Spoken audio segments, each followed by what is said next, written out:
There's a silly thing about doubt. It rarely tells us, don't do it. It usually just asks a question, and somehow that's enough to stop us. It usually doesn't show up loud or dramatic. It asks a small question, but somehow gets a lot of power. Should you really do this? Are you actually good at that? Who do you think you are to try? It doesn't scream, it whispers. And because it whispers, it almost feels reasonable, almost wise, almost protective.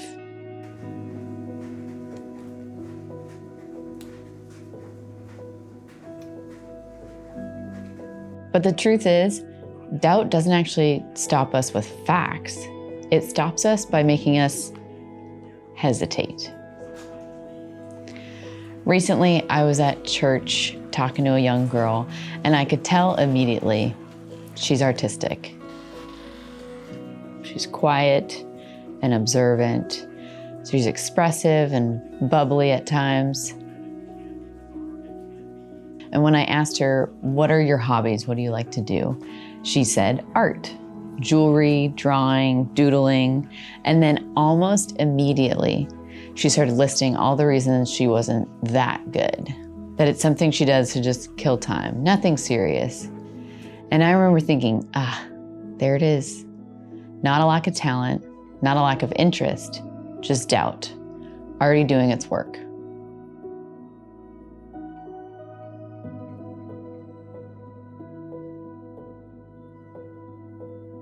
That moment felt very familiar to me, like you're afraid to say that you're good at something, or you're unsure of getting behind the idea that, yeah, I'm an artist. And it broke my heart a little bit. I don't want that for her. I don't want that for me. I don't want to live in a place of doubt and uncertainty about hobbies, like something so minuscule.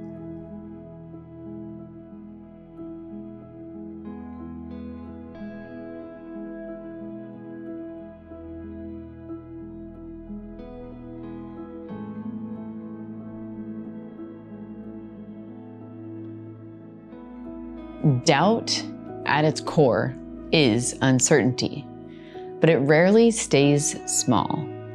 Because when doubt takes root, it doesn't just question what we're doing, it starts questioning, who are we?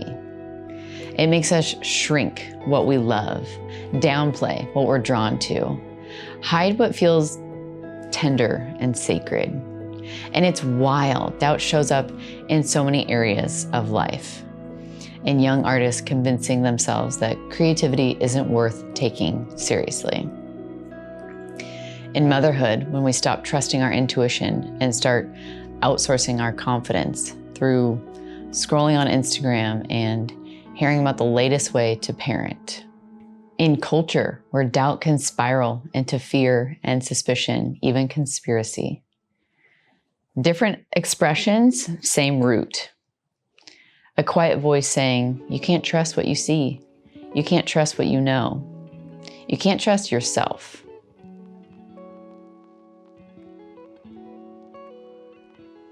And over time, that uncertainty doesn't lead to wisdom. It leads to immobility. We stop moving. We stop creating. We stop acting. Not because we're incapable, but because we're unsure. I think for so long I was making excuses about why I couldn't carve out my own time to do art, to paint, to draw, to find time for me again, because I was tired, I was exhausted, I'm supposed to be working right now, I could clean the dishes, I should spend time with my husband. So many reasonable doubts, but it made that part of me hide and be locked up in this little hidden cage that it wasn't supposed to. I feel more alive when I'm pursuing art, pursuing this as a hobby, as a fun expression, as a fun way to meet with God.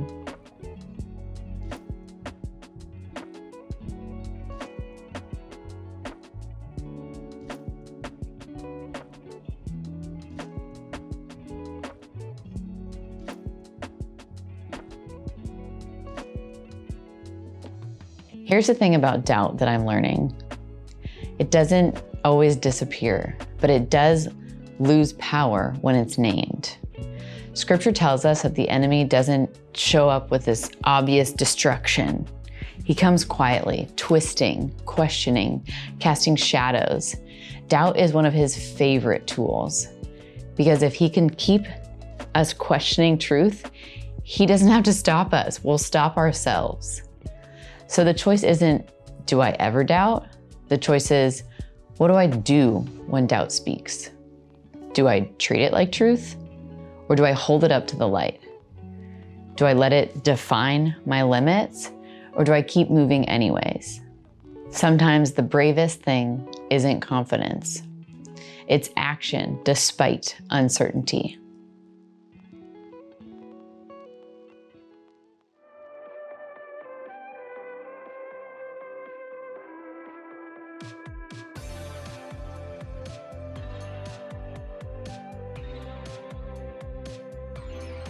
Maybe ask yourself, where has doubt quietly started showing up in my life?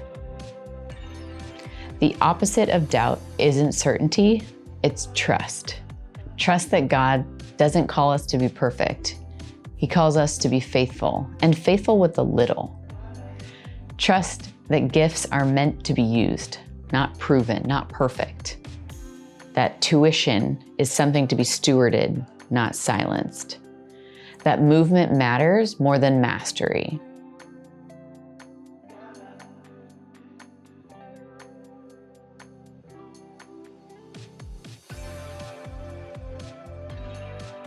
Doubt wants us hidden, and God invites us forward.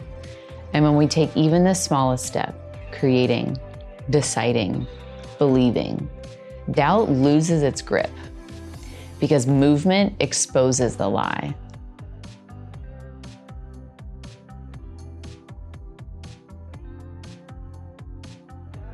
So maybe the question isn't, am I good enough? Do I know enough? Am I sure enough? Maybe the better question is, what would it look like to trust just a little more today? Again, doubt isn't loud, it's subtle, it's sneaky, but it's also kind of silly, because so often it asks questions that were never meant to be asked. So if you feel that quiet hesitation today, that gentle pull to stay small, maybe this is your reminder. You don't have to eliminate doubt to move forward. You just have to stop letting it lead.